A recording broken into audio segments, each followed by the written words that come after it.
the brutalest, the wickedest, the rottenest in history since the darkest ages, we are lost in wonder at the miracle of such a product from such a soil.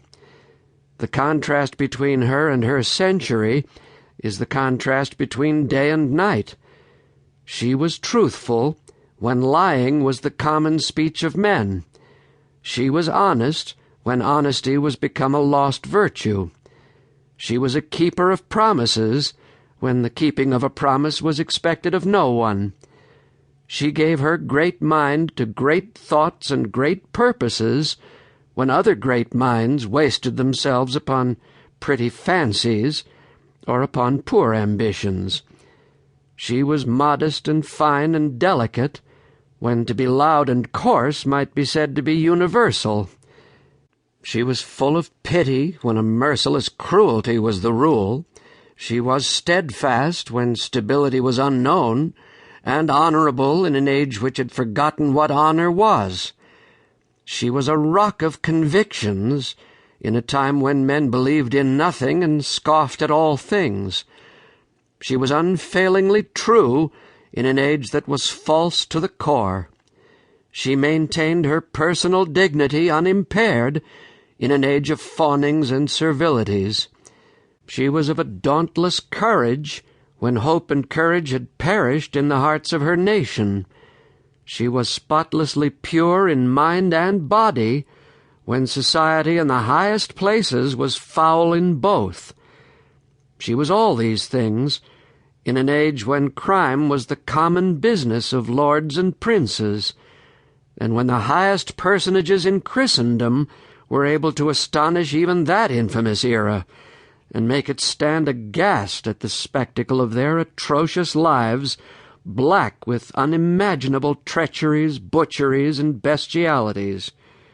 She was perhaps the only entirely unselfish person whose name has a place in profane history. No vestige or suggestion of self-seeking can be found in any word or deed of hers. When she had rescued her king from his vagabondage and set his crown upon his head, she was offered rewards and honors, but she refused them all and would take nothing. All she would take for herself, if the king would grant it, was leave to go back to her village home and tend her sheep again, and feel her mother's arms about her, and be her housemaid and helper. The selfishness of this unspoiled general of victorious armies, companion of princes, and idol of an applauding and grateful nation, reached but that far and no farther.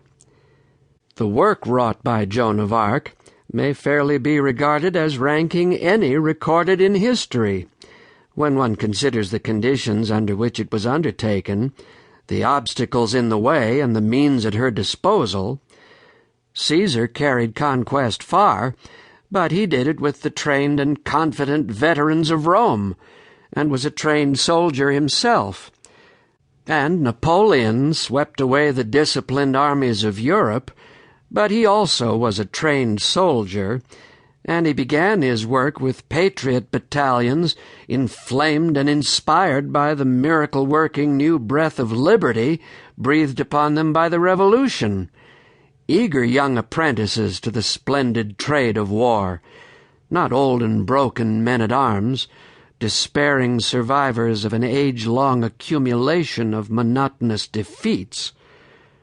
But Joan of Arc, a mere child in years, ignorant, unlettered, a poor village girl, unknown and without influence, found a great nation lying in chains, helpless and hopeless under an alien domination, its treasury bankrupt, its soldiers disheartened and dispersed, all spirit torpid, all courage dead in the hearts of the people, through long years of foreign and domestic outrage and oppression, their king cowed, resigned to its fate, and preparing to fly the country, and she laid her hand upon this nation, this corpse, and it rose and followed her.